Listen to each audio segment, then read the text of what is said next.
I had been in the Amalfi Coast for 19 days when Sandra called. Sandra is my property manager. She has managed my buildings for 11 years, and she does not call me on vacation unless something requires my immediate attention. So when my phone lit up with her name at 7:15 in the morning, Italian time, which meant 1:15 in the morning in Chicago, I sat up in my hotel bed and I answered it on the first ring. She said, "Miss Loretta, I'm sorry to call at this hour, but I got a notification from the county recorder's office, a transfer of deed filing on the Michigan Avenue property. I didn't authorize anything." "Did you?" I said. "Say that again." She said it again. I sat very still in that hotel room on the Amalfi Coast with the Mediterranean outside my window and the sound of the water against the cliffs, and I said, "Sandra, pull everything you can find and send it to my email in the next 10 minutes. Then call Vincent Okafor and tell him I need him on the phone in 20. She said, "Yes, ma'am," I said. "And Sandra, do not contact anyone in my family about this call. Not anyone." She said, "Understood." I hung up the phone. I turned on the bedside lamp.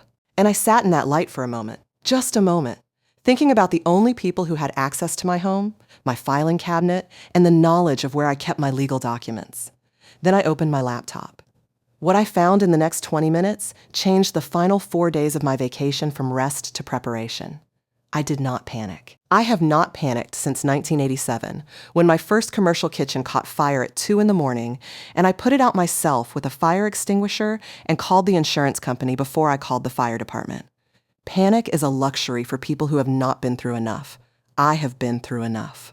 By the time I landed at O'Hare 4 days later, Vincent Okafor had already filed 2 motions, contacted the fraudulent buyer's attorney, and been in communication with the Cook County State's Attorney's Office. By the time I walked through my son Marcus's front door, where Crystal and her mother Denise were waiting, apparently confident that the sight of me returning without a home would be the most satisfying thing they had witnessed in years, the process was already well underway. Crystal looked at me from across Marcus's living room with a smile that she had been saving up for days. She said, "Welcome back, Loretta. How was Italy?" I said, "Beautiful. The light on the water in the evening is something I'll never forget." She said, "Well?" A pause, deliberate and theatrical. "I hope you enjoyed it, because you don't have a penthouse to go back to." Her mother, Denise, sitting on my son's couch in a tracksuit she had probably been wearing for 3 days, made a sound that was halfway between a laugh and a cackle. Crystal said, "You're homeless now, old lady." I looked at her. Then I smiled. Her expression shifted. Just slightly, just enough. She said, "What is so funny?" I said, "Crystal, sweetheart, sit down, because the house that you sold is actually." And that is where I want to begin this story properly. My name is Loretta Mae Jamison. Loretta Mae Prescott before I married Gerald Jamison in 1979, and Loretta Mae Jamison again and still, because Gerald has been gone since 2008, and I see no reason to change what I built under this name. I am 68 years old. I was born on the south side of Chicago in 1957, the oldest of 3 children raised by Evelyn and Curtis Prescott in a 2-bedroom apartment on 79th Street where the radiator knocked all winter and the summers were the kind of hot that sits on you like a second skin. My father worked at a printing plant and my mother did alterations and tailoring from a sewing machine in the bedroom. They were not wealthy people. They were disciplined people, which is a different and in many ways more valuable thing. I learned to cook in my mother's kitchen, not by being taught, exactly, but by being present, by watching what she did with very little and how she made it feel like abundance. By the time I was 12, I was cooking Sunday dinner for 5 people on a budget that would have made most grown women nervous. By the time I was 22, I had an idea. I started Jamison Catering in 1979. The same year I married Gerald, out of our apartment kitchen with a used commercial mixer I bought from a restaurant that was closing down in Hyde Park. I had 3 clients in the first year. I had 31 in the third. By the time Gerald and I had our son Marcus in 1981, I had moved into a commercial kitchen space on the west side and hired my first 2 employees. I will skip 30 years of building because the details are long and the point is simple. I worked.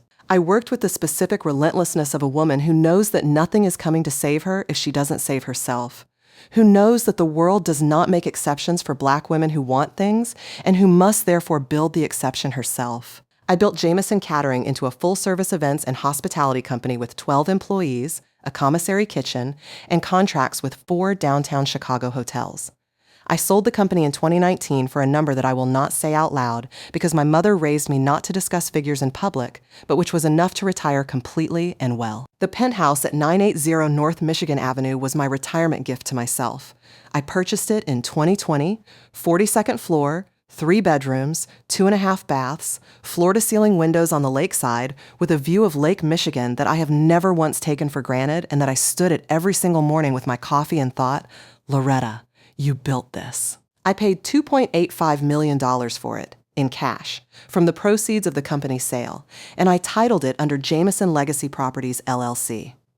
My holding company, established by my attorney Vincent Okafor, which owns all of my real estate assets and which I am the sole member of. The LLC structure was not accidental. Vincent had recommended it for asset protection, liability purposes, estate planning, privacy. I had signed every document with full understanding of what I was signing, and I had kept those documents in a fireproof filing cabinet in the 2nd bedroom of the penthouse, which I used as a home office. I was the only member of Jameson Legacy Properties, LLC. I was the only person with legal authority to convey, sell, transfer, or encumber any asset held by that LLC. Crystal Jameson, née Banks, age 38, married to my son Marcus for 6 years, possessor of a confidence she had not built but had borrowed extensively from others, was not a member of that LLC, was not authorized to sign on its behalf, was not listed anywhere in any document associated with it. This is what she apparently did not fully research before she forged my signature. I had been planning the Amalfi Coast trip since January. It was the first real vacation I had taken alone. Not for a conference, not for a client, not attached to anyone else's schedule, in perhaps 30 years. I had chosen it specifically, the Amalfi Coast in late spring, before the summer crowds, when the lemons are still on the trees and the light in the late afternoon turns everything amber and the sea is a color of blue that does not exist anywhere I have lived.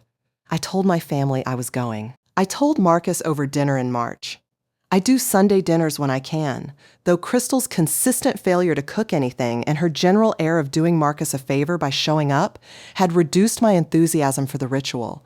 I told him I would be gone for 3 weeks, starting the 14th of May. He said that sounded wonderful. Crystal, across the table, said nothing and looked at the middle distance in the way she does when she is mentally filing information. I did not think much of it at the time.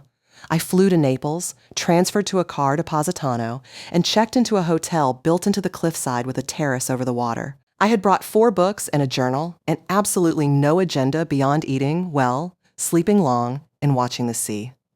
In the first week, I did exactly that. I read. I wrote letters by hand to 2 old friends. I ate local fish and drank local wine and watched the fishing boats come in at dusk and thought about the 40 years I had spent building things and how strange and good it felt to simply be somewhere beautiful without a purpose. Sandra called on day 19.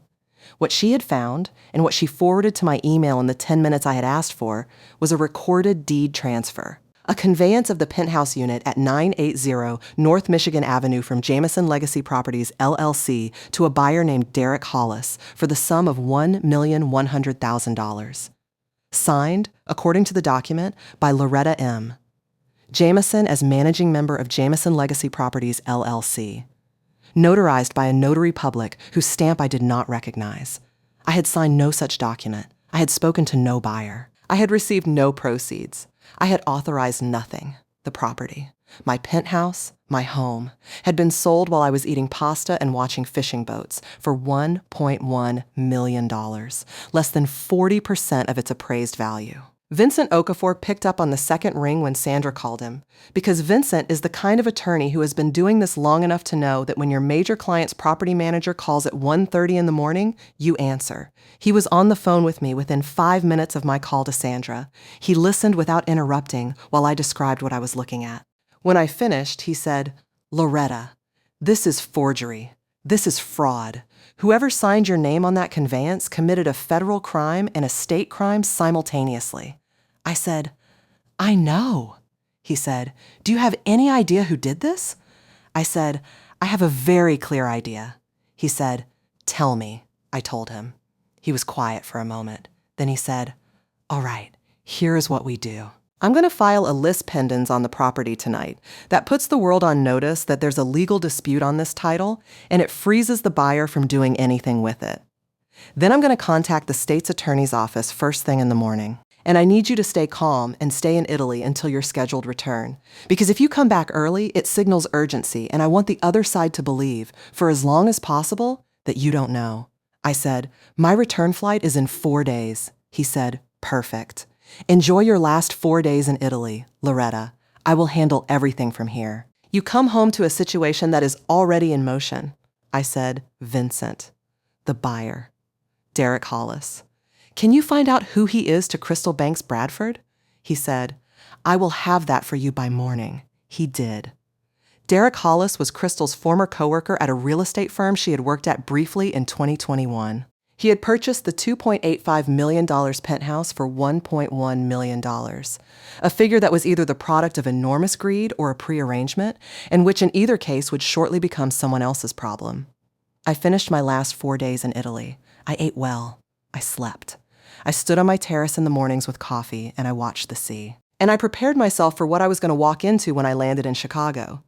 Let me tell you exactly what happened while I was in Positano, because the details matter, and because understanding the specifics of someone's choices tells you everything about who they are. Crystal's mother, Denise Banks, is 61 years old and has spent the better part of the last decade in a relationship with gambling that I can only describe as catastrophic and that Crystal has been managing, or failing to manage, for most of her adult life. I knew this before Crystal married Marcus. I knew it because I make it my business to know things, and because a woman who is going to marry my only son deserves my full attention and my honest assessment. Denise Banks had accumulated, over 2 years of sports betting and online gambling, a debt of approximately $380,000. The specific creditors included 2 individuals who are not the kind of creditors who send polite letters, the kind who send other kinds of messages. I do not know the full nature of those messages, but I know they were sufficient to send Crystal into a level of panic that bypassed rational thinking entirely and landed somewhere in the vicinity of desperation. Crystal, I have come to understand, has always had a complicated relationship with the difference between what is hers and what belongs to other people. In 6 years of marriage to Marcus, she had borrowed money from him without telling him what it was for, had made purchases on joint accounts that she categorized creatively, and had, on at least 2 occasions that I know of, given money from their joint savings to her mother without Marcus's knowledge. Marcus knew some of this. He did not know all of it. What Crystal had was access. When Marcus and I had dinner at the Penthouse in February, before I left for Italy, she had come with him and she had been, as she sometimes was, unusually helpful. Brought dishes to the kitchen. Offered to help me find something I was looking for in the office. I had not thought anything of it at the time.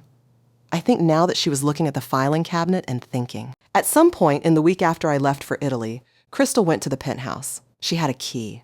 Marcus had a spare, and Crystal had copied it without my knowledge, which I confirmed after the fact. She went to my home office filing cabinet. She found the LLC operating agreement, the deed, the property documents. She photographed what she needed. She took those documents to Derek Hollis, her former coworker, who she had apparently been in discussions with for several weeks. Derek Hollis was a man who knew how to spot a distressed seller and how to move quickly when the price was right. Or, in this case, how to move quickly when the arrangement was fraudulent and the price was therefore irrelevant. He put together $1.1 million from a private lending source, which tells you something about how quickly this was assembled and why. Crystal, or someone she hired, forged my signature on the LLC conveyance documents. They used a notary whose stamp was either fabricated or obtained through corrupt means. Vincent's investigator was still working on that when I landed. The deed transfer was recorded at the Cook County Recorder of Deeds office, which records documents without verifying the authenticity of signatures. They are a recording office, not a verification office. The recording went through. On the day the transfer recorded, Crystal transferred $380,000 from the sale proceeds to the accounts of Denise Banks's creditors. The remaining $720,000 went somewhere that Vincent was in the process of tracing when I walked into Marcus's living room.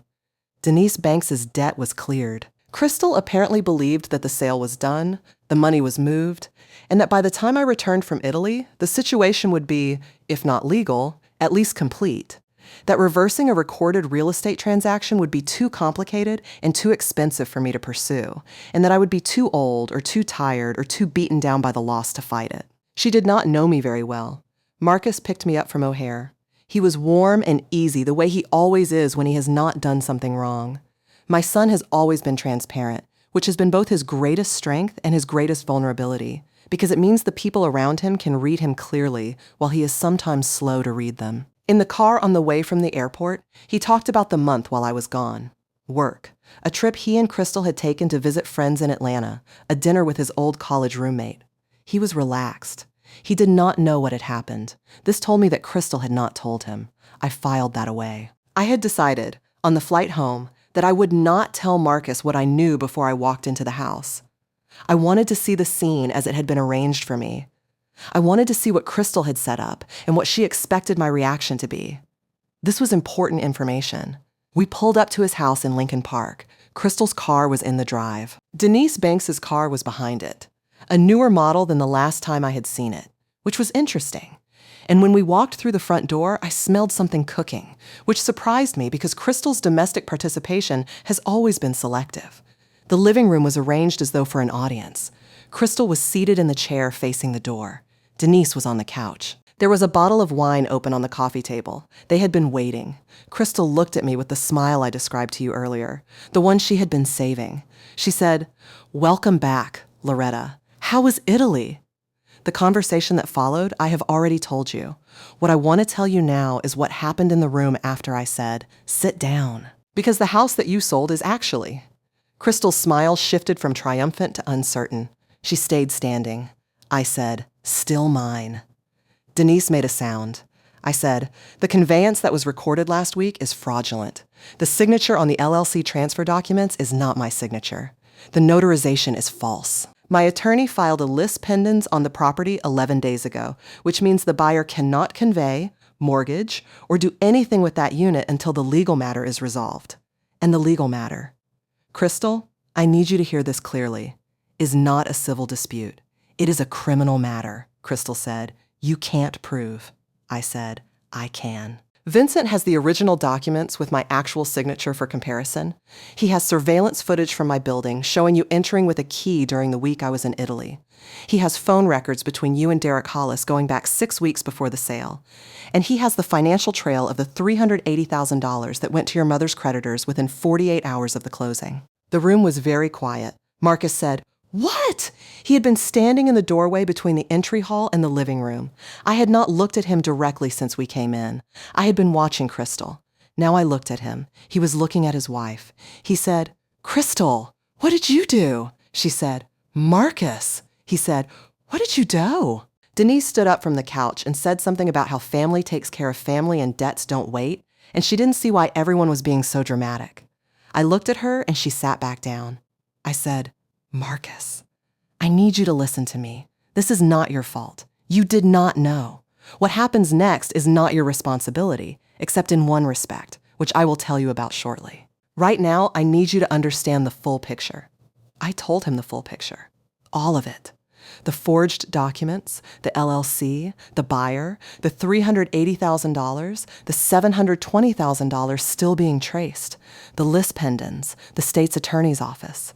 I told it to him the way I tell everything important, clearly, without drama, without cruelty, and without softening of what was true. When I finished, he sat down heavily on the arm of the couch and put his face in his hands.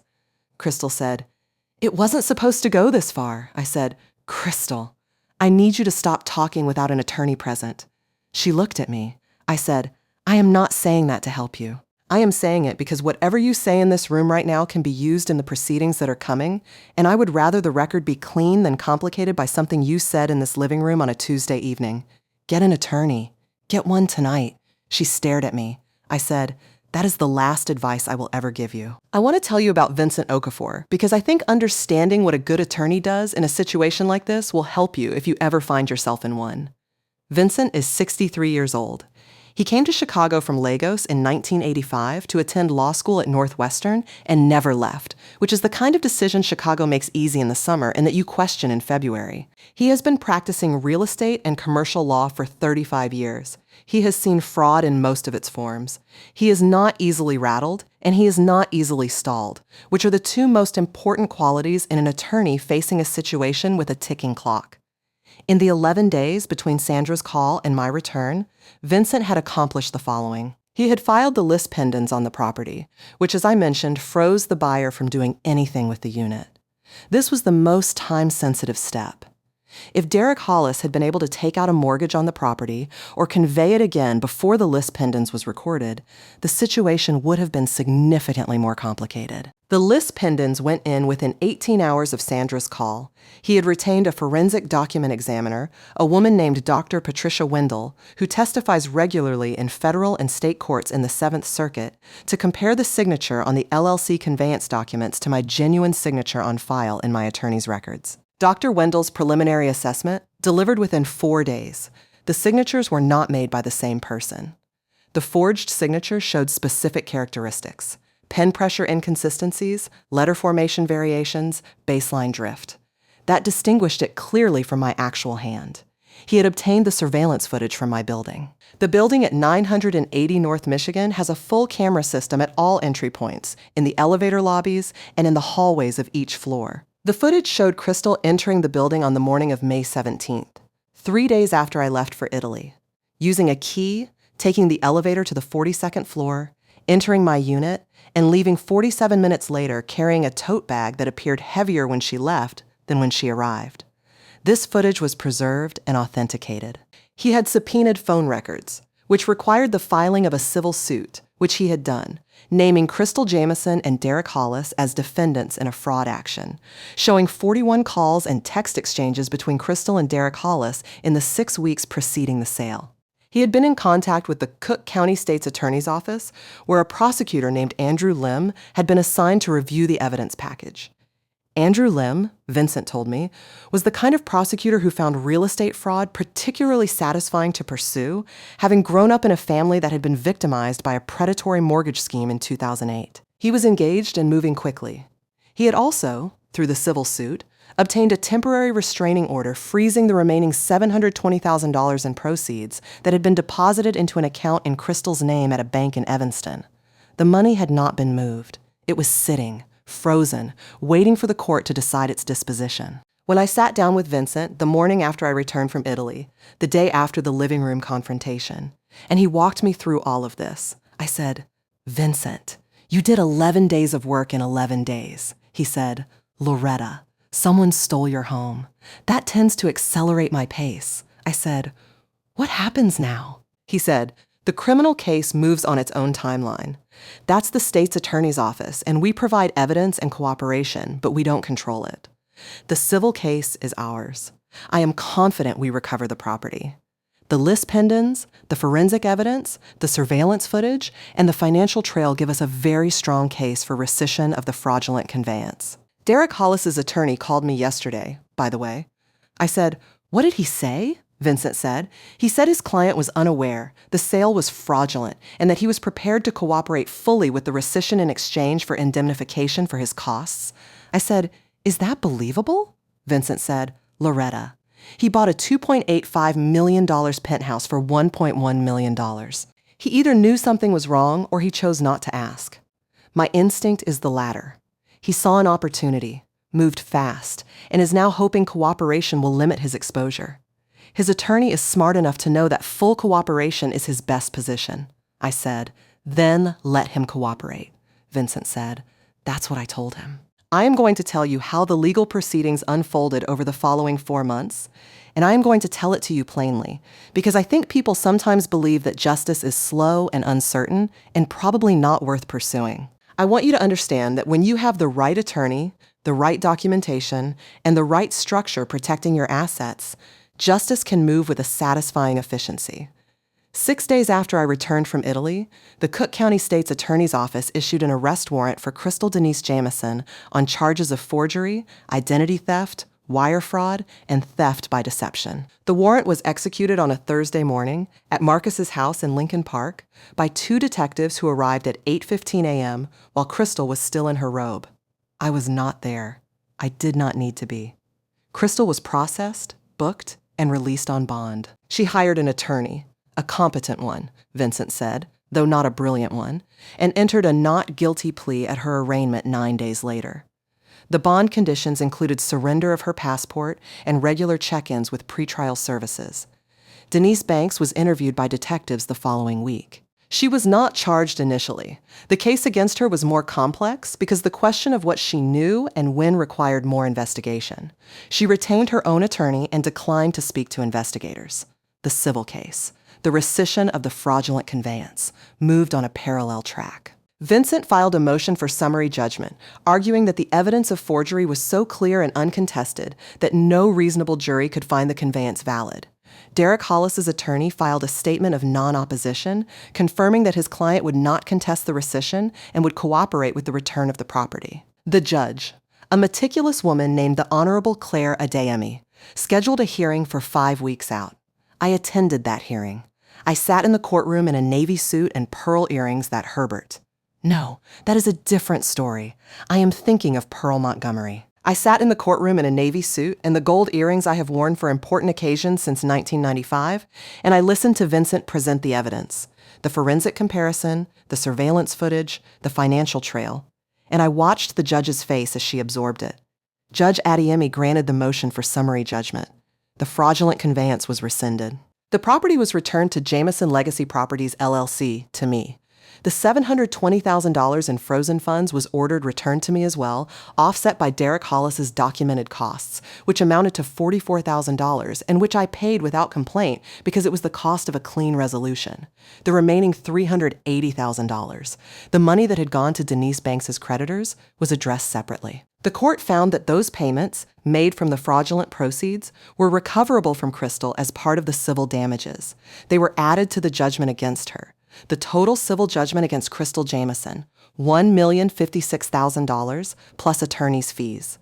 The criminal case resolved 6 months after my return from Italy. Crystal's attorney negotiated a plea agreement with the state's attorney's office. She pleaded guilty to forgery and theft by deception, 2 counts, in exchange for the dismissal of the wire fraud and identity theft charges. She was sentenced to 3 years of supervised probation, 200 hours of community service, full restitution per the civil judgment, and a permanent record of 2 felony convictions. She was 38 years old with 2 felony convictions on her record. I did not feel triumphant about this. I felt something more like the particular gravity that accompanies the full consequence of a bad choice landing on the person who made it. A sober, weighty thing, not a celebration. Denise Banks was ultimately charged with 1 count of receiving stolen property and entered a plea agreement of her own, 18 months of probation, community service, and mandatory financial counseling. Whether the counseling will accomplish anything, I do not know. Some people are not reachable. I have made my peace with the fact that I cannot control outcomes that belong to someone else's character. I moved back into my penthouse on a Saturday in September. Sandra had arranged for it to be cleaned, deeply, completely, in every corner. And when I walked in through the front door, the floors were shining and the windows were clear, and the view of Lake Michigan from the 42nd floor was exactly what it had always been. One of the finest things I have ever seen from a place that belongs to me. I put down my bag. I went to the window. I looked at the lake. I said, "Loretta, you built this, and you kept it." Then I went to the kitchen and made coffee. My son, Marcus Theodore Jameson, is 43 years old and is, in most of the ways that matter, a good man. He is a commercial architect. He designs buildings that serve communities. He has a particular passion for mixed-use, affordable housing development that I think reflects something real in his character, a genuine concern for people who are trying to build things without enough. He has his father Gerald's kindness and his mother's stubbornness and a laugh that I have loved since I first heard it in the delivery room in 1981, when he announced himself to the world with a volume and conviction that has not diminished since. He did not know what Crystal was doing. I want to be absolutely clear about this because it matters and because I will not have my son's character impugned by association with something he had no part in. The detectives who interviewed him confirmed early in the process that there was no evidence of his knowledge or participation. He was not charged, not investigated further, and not implicated in any way. What he was devastated. I have seen my son grieve before. I watched him grieve his father in 2008 at 27 years old, and the shape of Marcus's grief is something I know in my bones. The stillness of it, the way he goes quiet and contained, and you can see him working to hold himself together from the outside in. He grieved Crystal. Not in exactly the same way, because this was a different kind of loss, a loss not of death, but of illusion. But the shape was recognizable. He came to the Penthouse 3 days after I moved back in.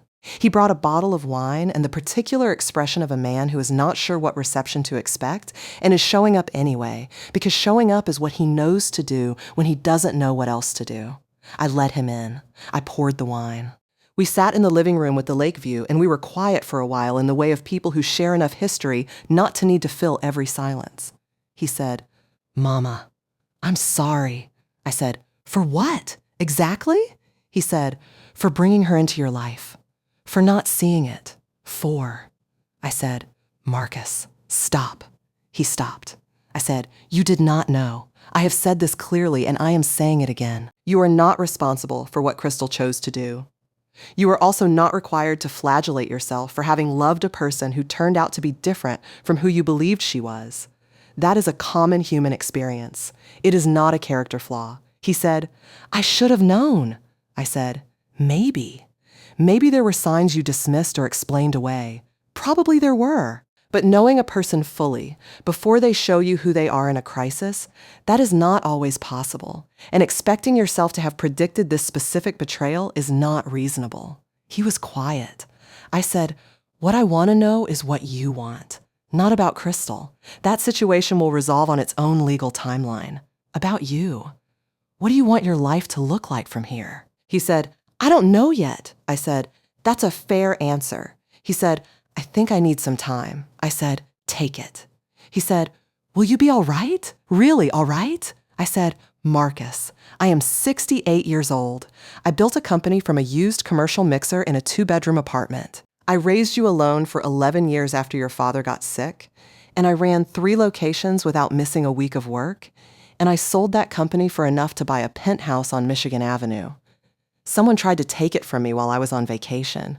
I paused. I got it back in 4 months. He looked at me for a moment. Then he made a sound that was not quite a laugh, but was something in the family of it. The particular release of a very tense thing finding a small opening. He said, "I know. I just needed to hear you say it." I said, "I know you did." He poured more wine. We watched the lake turn dark as the sun went down over the city. We ordered dinner from a place we both like on Michigan Avenue, and we ate it on the couch like we used to eat when he was small, and it was just the 2 of us, with the television on low in the background and the ease of people who have been through hard things together and know they can be through them again. That is my son. Whatever else this story contains, that dinner at the end of it is the part I want to remember most. I have told you this story in full because I think it contains several things worth knowing, and I will give them to you as directly as I know how. The first thing, structure your assets. I cannot say this strongly enough, and I cannot say it simply enough. The Penthouse was in an LLC. That LLC structure was the single most important factor in recovering it, because it established, without ambiguity, that Crystal had no authority to convey the property, that any conveyance without my authorization as the sole member was legally void, and that the path to rescission was clear. If the Penthouse had been titled in my personal name, the legal path would have been more complex, longer, and less certain. The LLC made the fraud obvious and the remedy clear. Talk to an attorney. Set up the structure. Title your property correctly. This is not only for wealthy people. It is for anyone who owns anything they built and want to protect. It is for the woman who owns a duplex on Melrose Avenue. It is for the woman who owns a brick ranch on Ridgewood Drive. It is for you. The second thing, know who has access to your documents. I had a key situation that I had not fully thought through. Marcus had a spare key that Crystal had copied. My home office filing cabinet was not locked. These were vulnerabilities I did not think of as vulnerabilities because I did not expect this particular threat. I am telling you now so that you think of it. After I moved back in, I changed every lock. I had a secondary lock installed on the home office. I had the filing cabinet replaced with a biometric safe. Not from paranoia. from the understanding that protection is something you build before you need it, not after. The third thing, get an attorney and maintain the relationship before the emergency. Vincent Okafor has been my attorney for 20 years. He knew my documents, my structure, my assets, and my situation before Sandra ever called him at 1 a.m. That existing relationship, that institutional knowledge he already carried, is what allowed him to move in hours rather than weeks. An attorney who is meeting you for the first time at the moment of crisis is working with one hand behind their back. Build the relationship now. The fourth thing, do not go home early. This is specific advice, but I believe it applies broadly to any situation where composure is an advantage. Do not show your hand before you have to. Vincent told me to stay in Italy, and I stayed in Italy, and I returned on my scheduled date looking exactly as calm as I looked, and the scene Crystal had arranged in Marcus's living room. The triumphant smile, the word homeless, the mother on the couch, unfolded exactly as she had planned it. Except she had not planned for what I already knew and already had in motion. Composure is a strategy. Use it. The fifth thing, the smile. When Crystal said, "You're homeless now, old lady," and I smiled. That smile was not pretense. It was real. It was the smile of a woman who knows something the person across the room does not know, and who understands that the knowing is enough, that she does not need to perform her advantage or announce it before it's time. The smile made Crystal nervous. The smile made Denise nervous. The smile is what prompted the "what is so funny?" that gave me the opening to say what needed to be said. There is a kind of power that does not need to be loud. It does not need to be announced. It does not need to respond to every provocation or correct every false assumption in real time. It simply knows what it knows and moves accordingly. And when the moment comes, it speaks clearly, once, and lets the truth do the rest of the work. That is the kind of power I want for you. I want you to understand that the woman who built Jameson Catering from a used commercial mixer in a 2-bedroom apartment on 79th Street, who worked for 40 years and sold her company and bought a penthouse on the 42nd floor, is the same woman who sat on a hotel terrace in Positano looking at the Mediterranean while her attorney filed papers in Chicago. She did not panic. She did not beg. She did not arrive at O'Hare looking like a woman who had been wronged. She arrived looking like a woman who had been to Italy, because she had been to Italy, and she was going back. I am Loretta Mae Jameson. I am 68 years old. My name is on the LLC. My name is on the deed. My name is on the 42nd floor with the view of Lake Michigan that I have never once taken for granted. Nobody sold my home. They attempted to sell it. There is a difference. And the difference is everything. You know what belongs to you. You protect what you've built. You structure it, document it, lawyer it, and lock it. And when someone reaches for it, you let the documents speak louder than you ever could. Then you smile. And when they ask what's funny, you tell them.